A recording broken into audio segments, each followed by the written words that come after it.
She doesn't know any of this, so this will be fun. It'll be a good discussion. Yeah? Yeah. All right.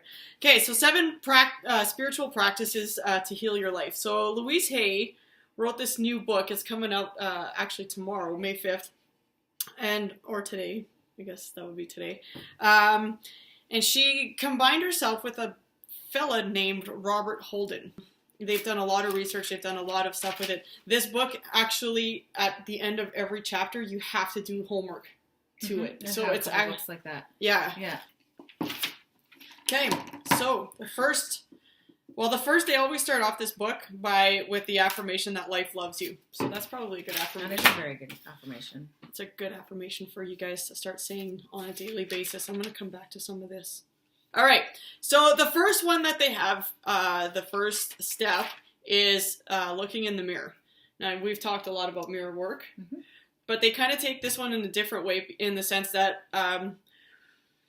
basically our world mirrors what we're putting out, right? So we've talked about a lot of that stuff. The reflection. What we experience in our life, it mirrors back to us. The world mirrors back the basic truth about us. So if you kind of look beyond that, it would mirror back more truth, right? So going beyond your fears, I guess, then you could see more. And then it kind of goes, the act of self-love can help us experience creation's gentleness, and we see the world in you. That's kind of what they have for that mirror work part of it. So basically, I think like the way that I interpreted this one was you only, if you see what you see, you how can I explain that? If you only want to see what you see, then you're only going to see that. Okay. If you have a mountain of debt, if you have a mountain of whatever, and you only sit to choose and see that, then the mirror would reflect that back to you, right? So the mirror reflects back your basic truth. Your perception? Perception, truth, yeah. Okay. So your mirror, it reflects back your perception of the truth, not the real truth, just your perception of the truth. Well, that makes sense. That's worded very differently from what I've ever heard. Like, it's very cool. It's very cool. It's very it makes cool. you think outside of what we're used to. Yeah. So the mirror mirrors back your perception of your reality, yourself. Okay?